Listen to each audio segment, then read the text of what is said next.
So I think shall we press on, and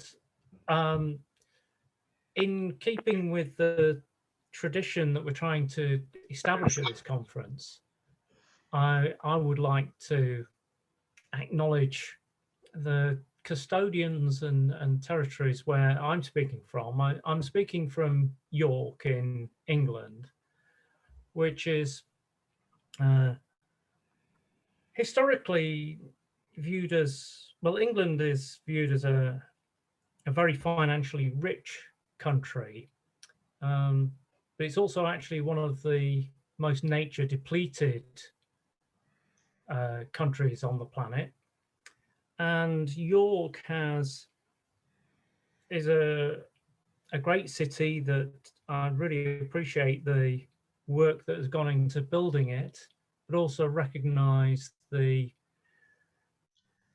history of that, both in the chocolate industry, which was talked about this morning, and its links to slavery, and also it's a great center for the railway industry, which began with burning huge quantities of fossil fuels, which are having serious consequences for us now. So I'd like to acknowledge the privileges that I've benefited from, but also the harms that are associated with that. So before we go on, I just want to remind everyone of our guidelines for being together. We're trying to be kind and mindful of differences and being patient with the technical constraints and hiccups. We're trying to listen deeply and participate with respect. Please mute your mic during sessions and avoid interrupting presenters and distracting other attendees. Try to be careful in your choice of words and make your expressions and languages inclusive. And don't judge and trivialize others. Please phrase any critiques respectfully and constructively. Avoid generalizations as much as possible and anchor your perspectives in your direct experiences and personal observations. Session chairs will be seeking permission to record the session, so I think you've already been told that this session is being recorded. And with that, I'd like to sort of move on, talk about these issues. We've been talking about decolonizing PD this morning, sort of talking about some of the challenges in North-South collaboration. So Zoe, would you like to talk about this from your perspective? Yes, I can start. I'm just going to try and share my screen. Is that all right? I think you'll have to stop sharing.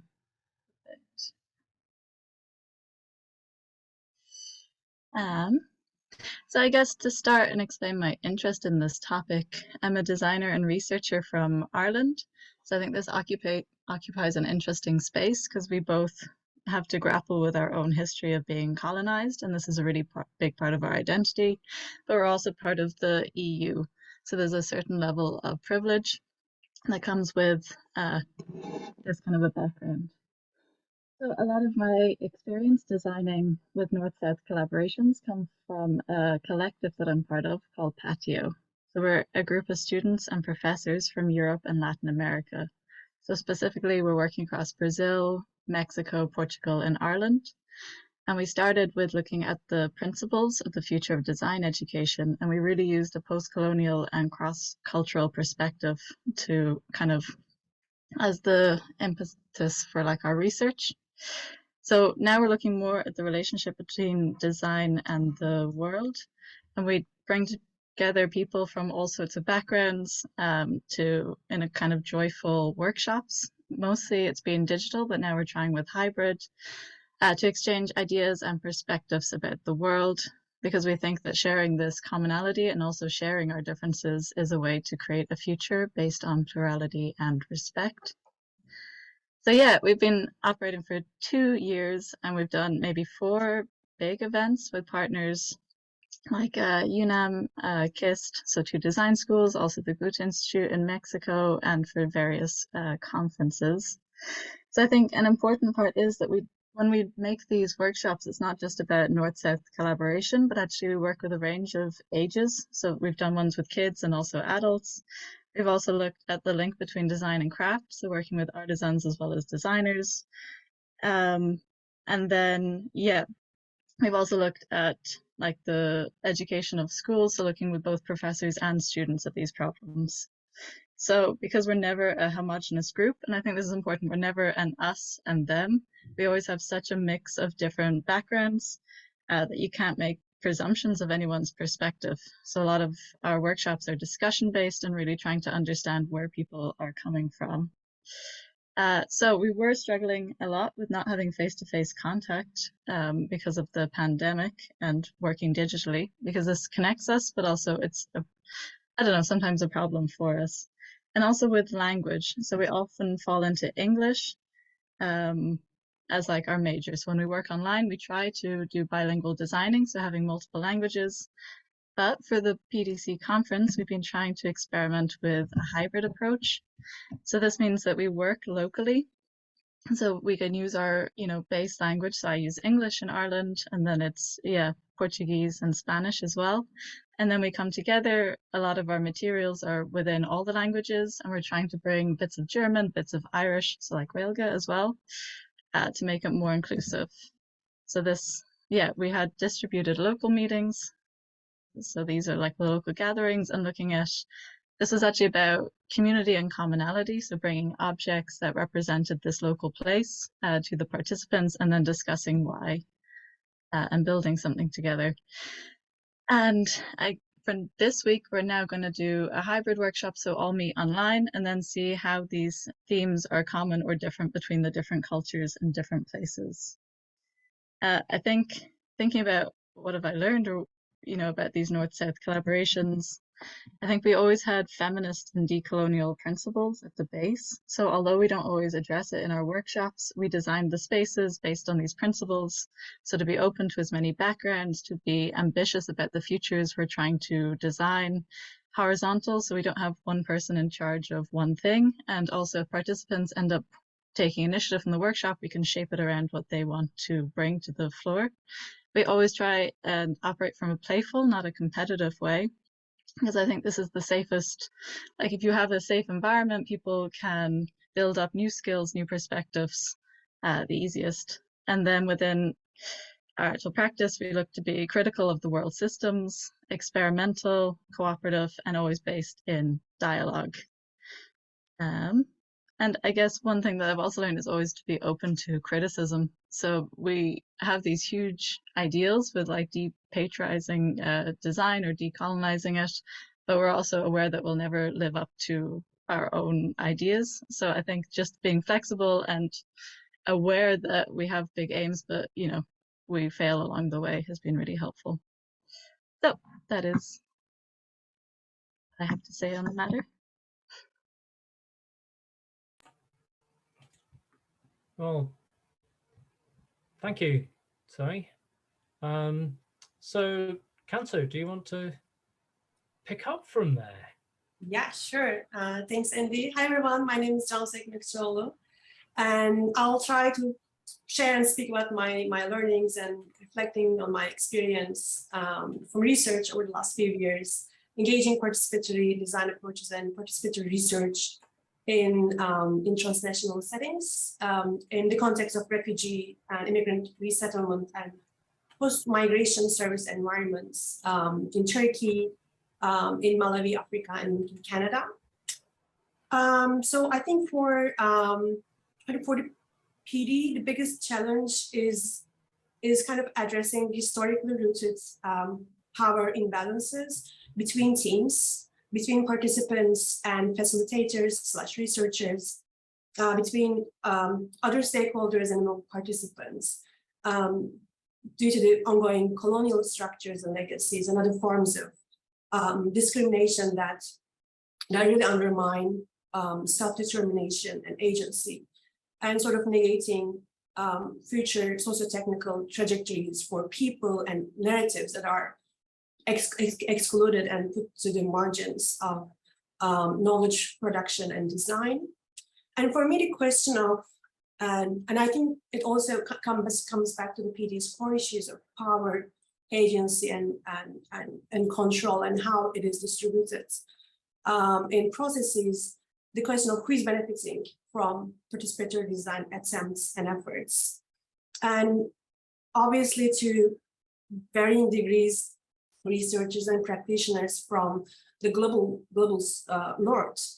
And I think one of the pieces that, again, about North-South collaboration, acknowledging the gains teams had, multiple positions of power and privilege that global North teams hold, and kind of thinking through the mitigation of these power injustices embedded in conventional academic research practices, which themselves are knowledge institutions that colonialism brought us. And really asking the question of under what conditions and maybe through which approaches and participants can benefit from engaging in research with global North institutions, global people from global North. I think this is sort of one of the biggest challenges that I have sort of experienced and thought through. And a lot of my experience, I think, comes from working with people who have experienced forced migration and folks from community organizations and service provider NGOs who deliver critical support to them, facilitating their resettlement process. And working across different settings and teams, I think the biggest reflection I got is really how crucial understanding the context is, and how complex the interrelations among different contextual elements in each setting, the culture, history, the culture of participation, policy context. And it is in my corner of research, the way migration issues are framed in social and political imagination of both local and migrant communities within each context is really different, is really unique. And so the dominant discourses and discussions around these issues as well. And one of the things that really struck me in terms of contrasts across this context is the role of and space for NGOs as stakeholders in our practice. And we know in a lot of PD projects, we know that NGOs act as mediators that facilitate local partners' involvements and they're important stakeholders for sure. But reflecting on my own experience now, I think we could also perhaps a little bit complicate their role a bit and their involvement with the processes, because there are so many conflicts, so many inner politics, as well as some potentials within NGOs themselves about solidarity, how to form solidarity and advocacy for refugee and migrant groups in local context. I think Andy is having some mic struggles, but thank you for that. And we will be coming back to kind of discuss these at the end. So now, moving on to Maria Laura's experiences. Also, she's based in Turkey, which I think works really nicely and smoothly. Yeah, so Maria, if you'd like to share with us your experiences of North-South collaborations and the challenges. Okay, thank you so much. I have been thinking and reflecting about this topic of North and South collaboration, and I guess I had three overall comments about it. The first thing that I was thinking is when we talk about global North and global South, it's what are the meanings that these carry, and what actually does it mean to be part of the global South and global North? sometimes it could be maybe a little problematic. We can think it's very straightforward, but I don't think that this concept refers only to territory, to being in the Northern Hemisphere compared to the Southern Hemisphere, for example. So what does this mean to be part of these global sections of the world? Where are those limits set? Should we include other kind of areas of the world? Because we also can talk about East and West, and they also have like some differences and collaborations that need to be happening. I am originally from Chile, which is in the very south part of South America, and I currently work in Turkey, which is technically in the Northern Hemisphere, but I am not sure to what extent we consider Turkey and other countries part of the global North. So as a researcher and like knowing some kind of the struggles that we have, I would maybe not think about it as a global North country.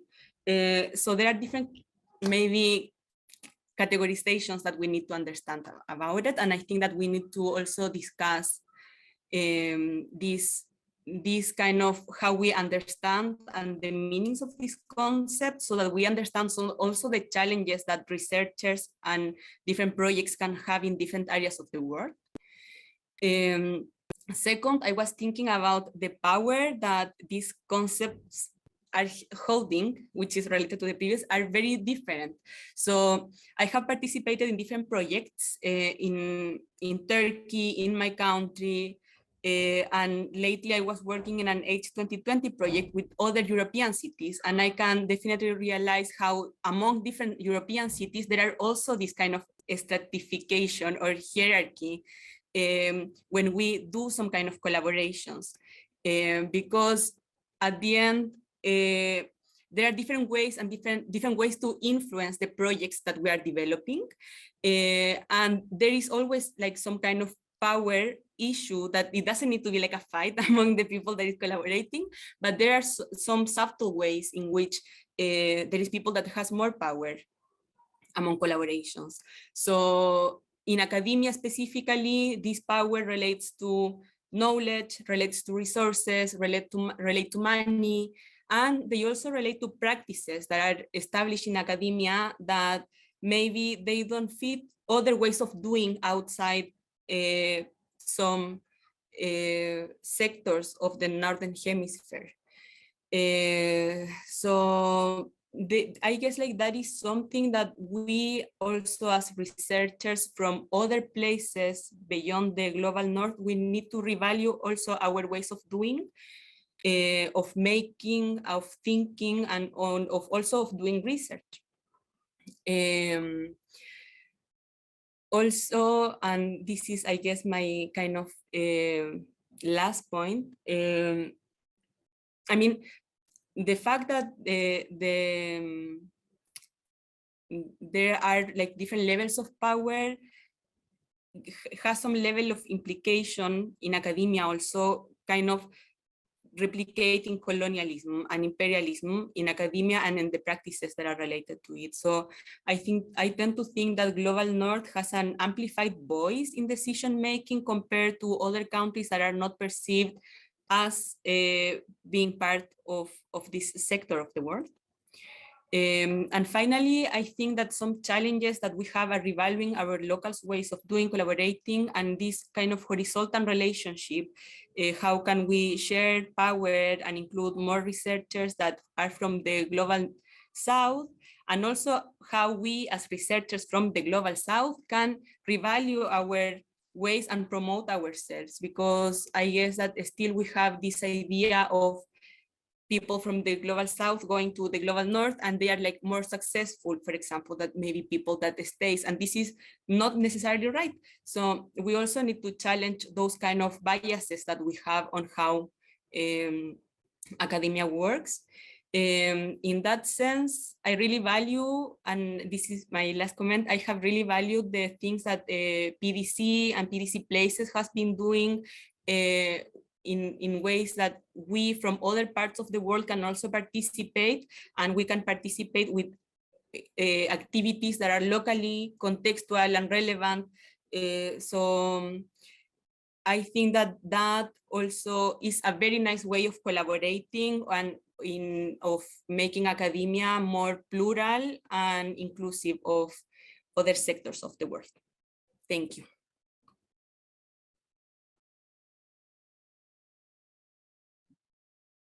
Thank you, Laura. I see Andy, Maria, Laura, I see Andy shaking his head, so I'm not sure. And I also want to say that I saw that you handed in your thesis while running the PDC place.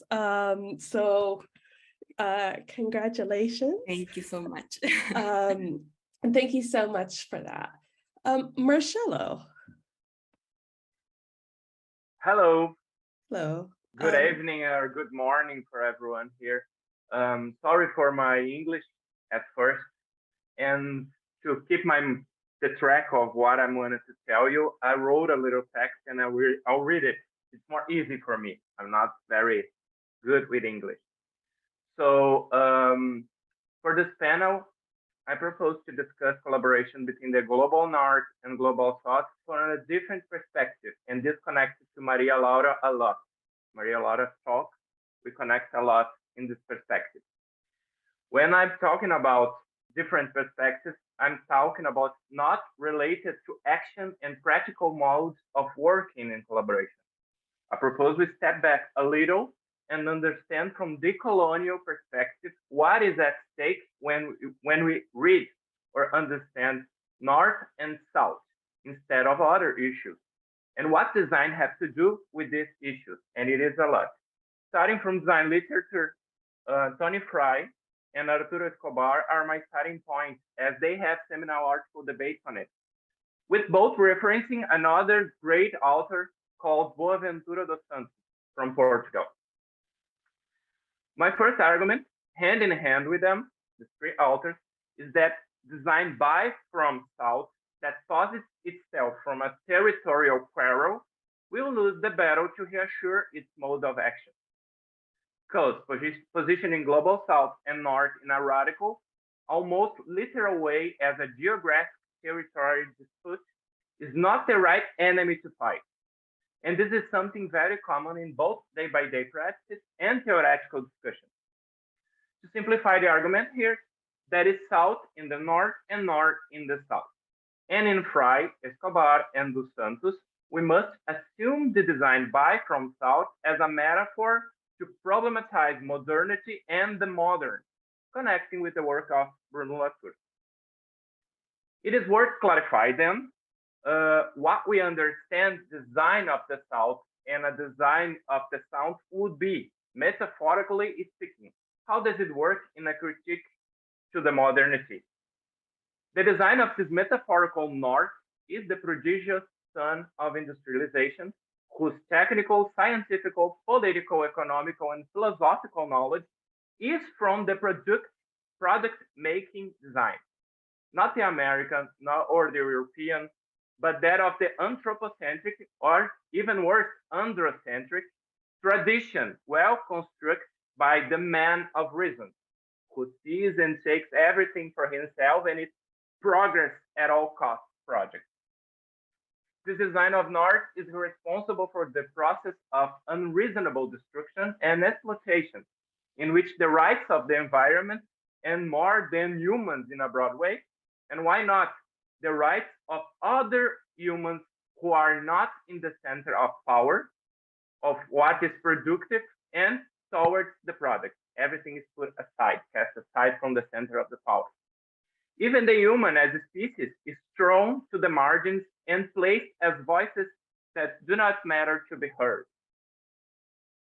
Affected by the tradition of dominance and impositions of modes of existence, they privilege universalisms and what's right or productive ways of doing things, of thinking about designing and shaping the world of what success means. Design of the South moves towards another way. For that, one starting point is removing the focus on technical instrumentalization and aesthetic indulgence of its action, making use of design practices and expedients to redirect and remedy, acting with diligence and repair. Leaving the action focuses on what is right for success and what is productive in terms of processuality of design, design becomes aware of the whole is most a political one. And this is not new. Victor Papanek spoke that in the early 70s when he talked about the failure of design industry in the face of growing post-war consumer culture. And by not taking account of the responsibility of the whole. Design does not take account of the responsibility because he's doing his work. Design of the South becomes aware of the need to design things, turning to design strategies to repair crisis situations that it contributes a lot to happen. As we all know here, we passed the famous turning point according to report of Intergovernmental Panel on Climate Change Special Report. The question is no longer whether global warming exists or how we can stop it, but how we can deal with it. What does it mean to be human? What does my life mean in the face of that? What does human existence mean after 100 of years of climate change? What does a life mean in comparison to the extinction of diverse species, or in relation to the collapse of global civilization? These are questions that should affect us design independent of territorial position in global north or south. That's the main point. Finally, I just ask for an outburst. As I said, I'm a PhD student at UNISINOS Design Graduate Program, but I'm also an undergraduate master alumni at the same institution. Since 1997, this institution has been a safe space for my development as human and research. But later, we have been facing a problem that should be brought to the community. At the end of July, our institution shocked the academic community in Brazil, terminating 12 master's and doctoral courses from this graduate program. Exactly 12 graduate programs, some of them with international prestigious and high relevance on their field, were terminated. I know my English is not good, but I choose this word for what it means. Is maybe should be replaced for lottery. Among the reasons are the economic crisis that plagues the country, intensified by COVID-19 pandemic, the reduction of enrollments in the past years, and massive cuts in public and private funding in higher education across the country. In face of it, even though our design program is among the half of the programs safe, half of the programs were terminated and half survived. I'm joining forces with a group of colleagues in the front of resistance. And we're starting some movements to face the systematic destruction of knowledge production in our country, mainly in the humanities. I mean, almost all the terminated graduated programs here are from humanities.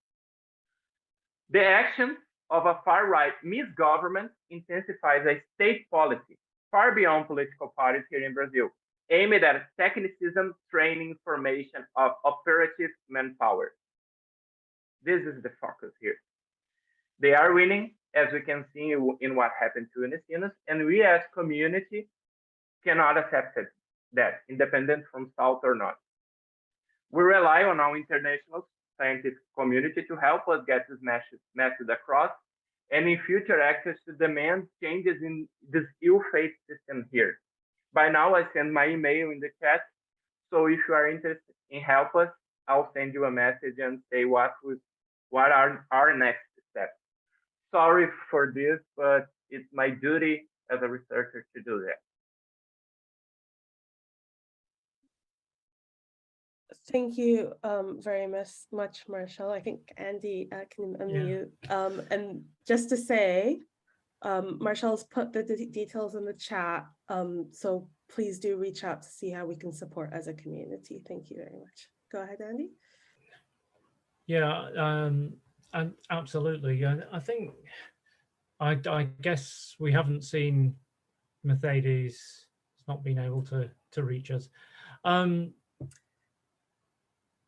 I think there's some really interesting questions in there and challenges, and a lot of these seem to revolve around issues of power, whether it's sort of situations in which we find ourselves with more power than in relation to the people we're working with than the people that we're hoping to engage with, and also situations where we feel, you know, external power is impacting on what we're trying to do. And I just wonder, sort of, I'd like to put to the panelists those kind of two scenarios, those two aspects of the dance of power in PD, in terms of, you know, how they set about dealing with or mitigating the power imbalances that they feel between themselves and participants, but also how they set about in their own work thinking about their position in relation to external power that is acting on them. So I don't know, I think we're all co-hosts, so it would be possible for the panelists to just unmute and respond if you'd like to.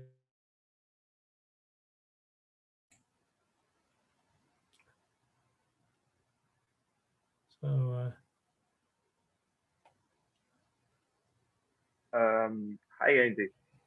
I don't know if I understand quite clear, so I will repeat something that I understand. You're talking about all of our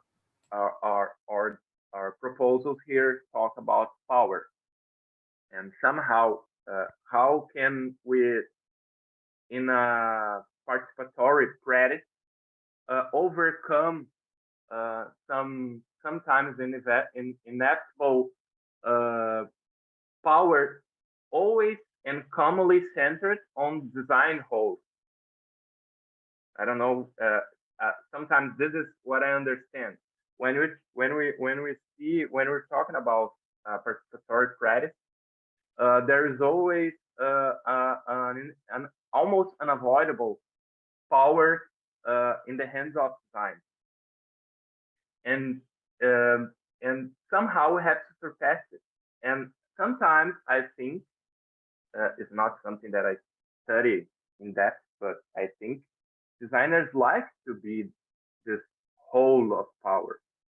And maybe the thing we have to overcome are this nature of this is that we are somehow the technical trained person to determine the course of some project and idea.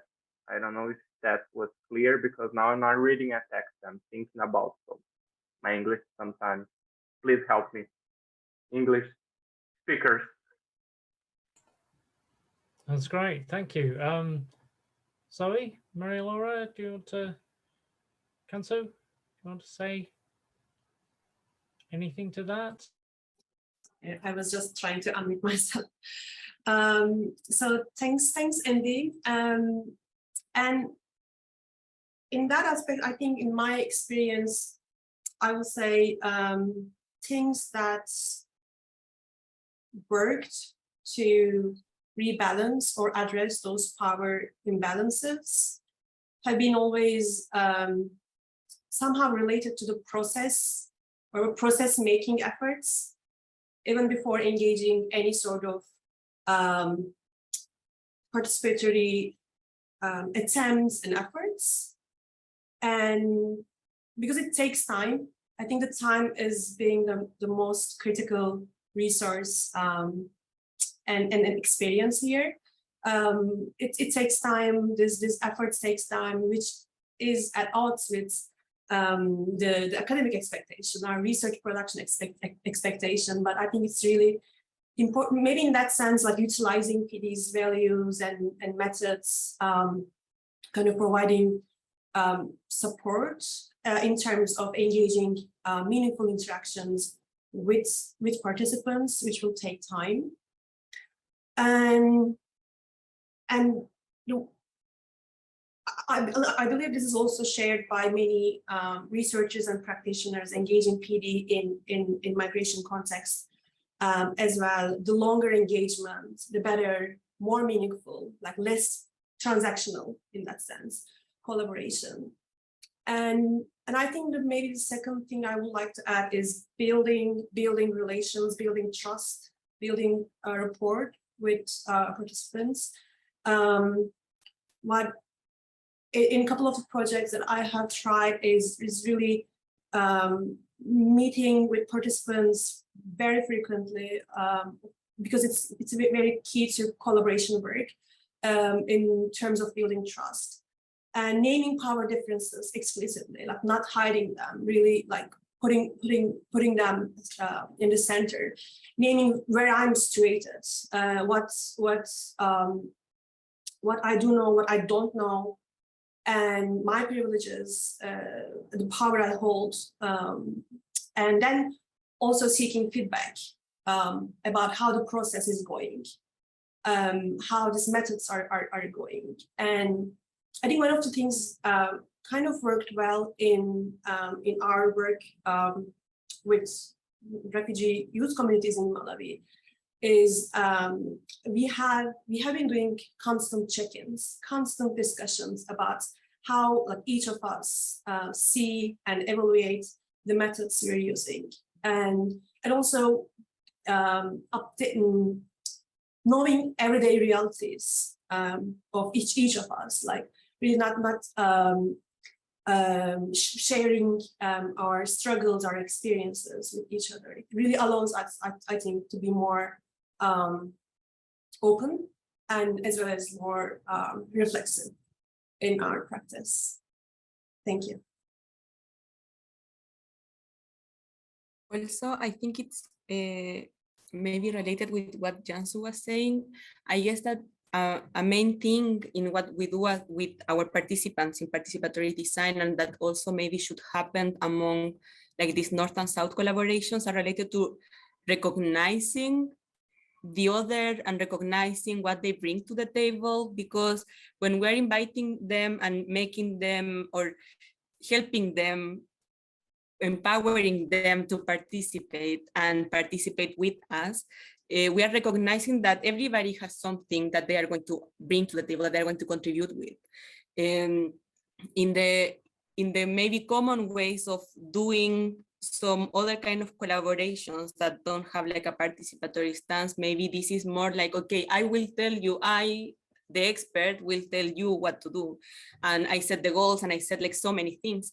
But if we want to create these collaborations, there is I cannot say that word in English, I'm sorry, recognizing process of what everybody has to contribute. And that it's in, I guess, every area of research as well as collaboration.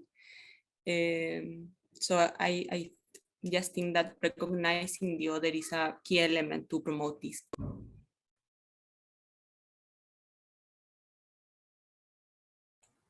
Zoe, do you want to add anything?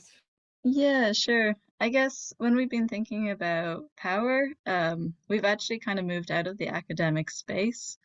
So we still are involved somewhat, like we do conferences and things like this to show what we're doing, but actually we started moving more into communities. And, you know, I think it's also reconsidering what power is, because I don't feel like I'm more powerful than the people who are participating. We're completely vulnerable to their interest in being a part of our study.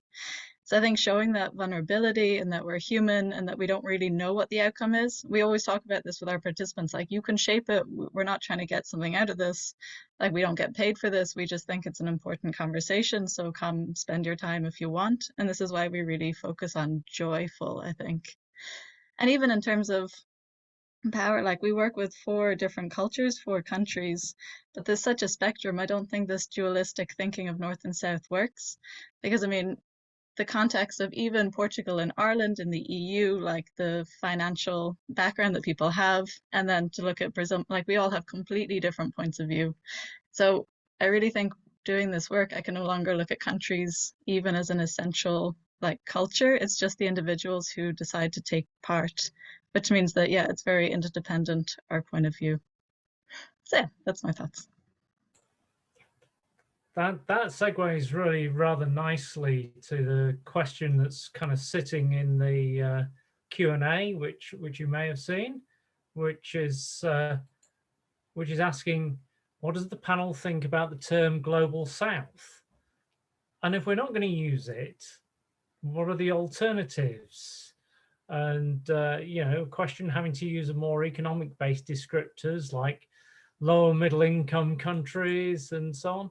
And there is a question in the chat as well, which is quite related, which is talking about, I wonder what your thoughts are on changing North-North and South-South relations, given there's a great deal of heterogeneity in either set.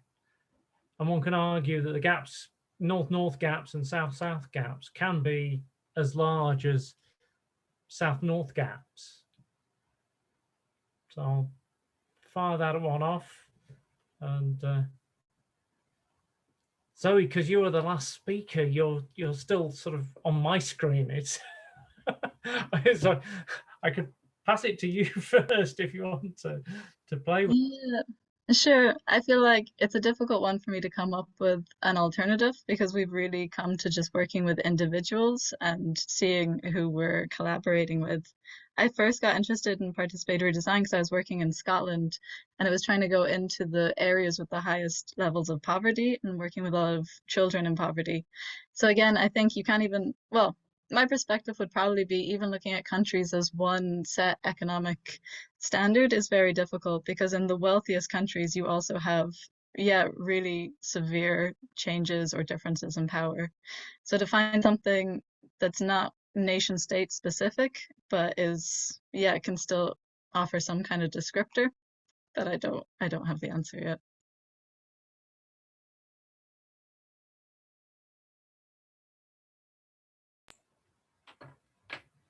I'll work back at Maria Laura. Yes, I can go. Actually, I have been wondering the same a lot myself. I guess like the key idea here is what are we going to use this concept for? Why? I mean, are we going to use it just to talk about hemisphere location? Is that relevant for what we're going to be discussing? I know that it kind of recognizes some difficulties that we can share among the global, like the global South hemisphere, but we also face similar challenges in countries that are located in the northern part. So, but what are we referring to when we say global South? Are we talking that are we saying that, okay, we are a little bit more poor than other countries? We have less access to some resources? Do we have to, are we the people that has to go and study in other European or North American country to be recognized and validated as researchers? Like, what are we talking about? We face all these things, but not, it's, of course, it's not exactly the same for everybody, but we have some similar challenges. So I guess that if we're going to talk, or our research is about more related to economic things, maybe there can be another concept for that, for some countries that are going to be integrated, because of course there are differences among, for example, South America and Africa, or South America and Europe, and etc. But what is the difference that we want to make? What is the point that we want to make? And I guess like that's what we need to decide on. It's not a standard concept, and I guess that when we are using it, we should refer to what specifically do we mean by that.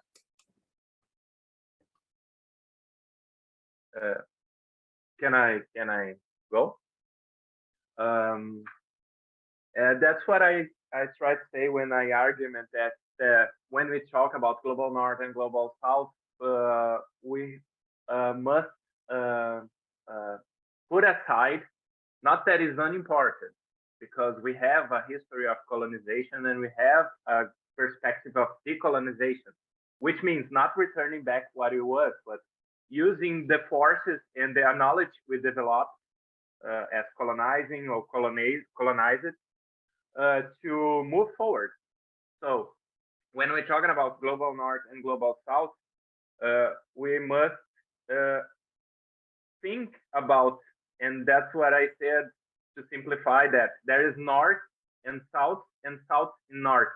And then answering the question someone put in the Q&A that Andrew read, and going along with Maria Laura and Zoe,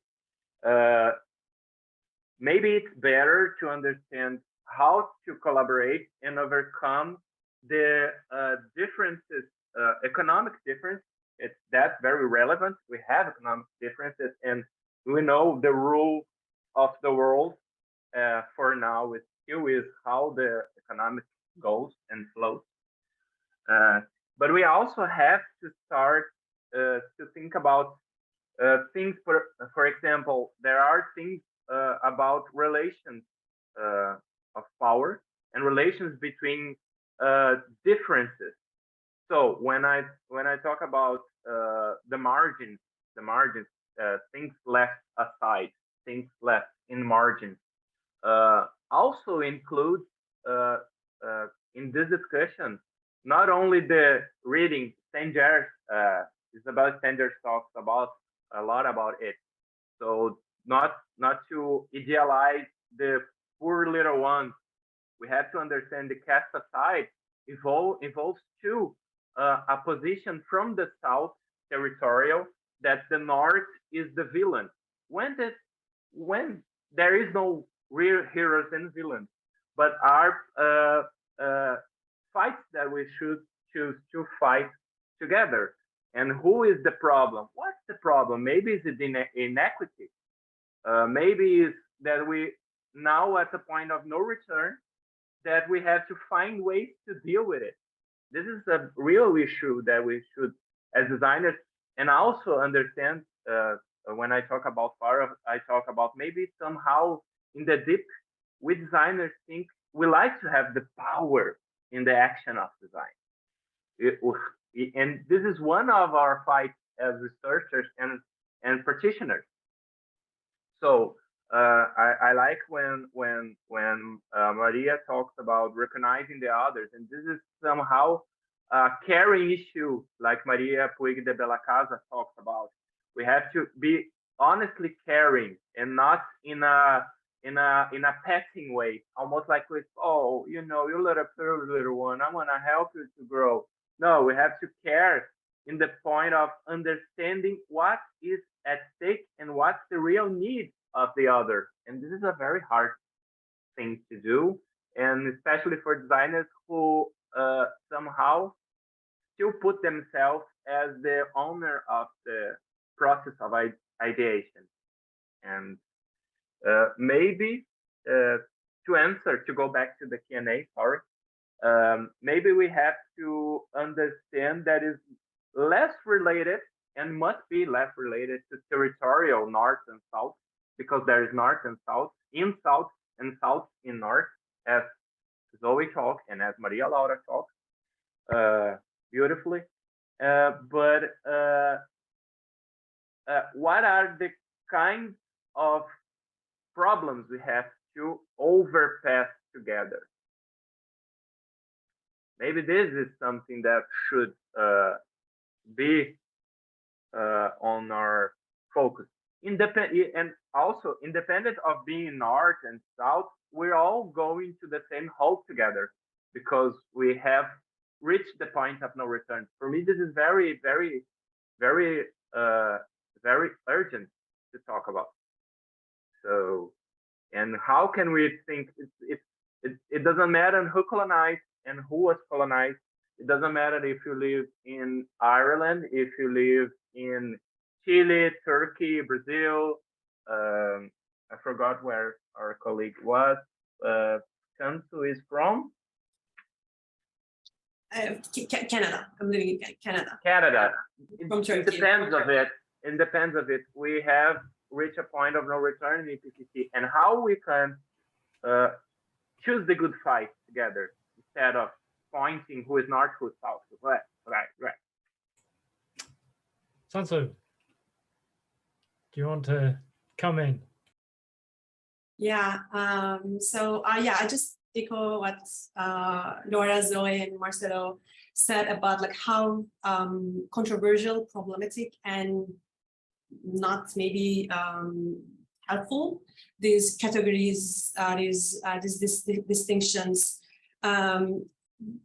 Reflecting on economic piece, maybe yes, like using these descriptive like devices that we borrow from that understanding can be worked, but also at the same time, we think maybe thinking more like holistically, thinking about the language, land, rights, both human rights and non-human rights, and sovereignty in a more like diverse way, and also thinking like who has the authority over what counts as knowledge or what counts as power.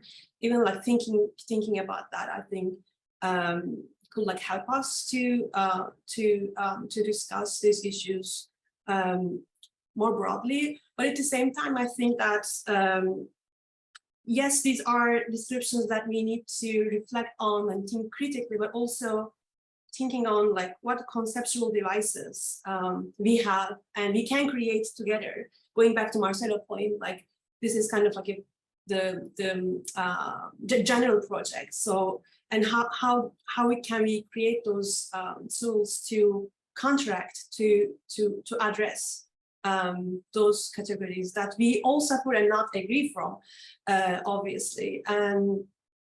And also, I think Marcelo cited the Santos, which it's a very important person for me, and he's talking about the language.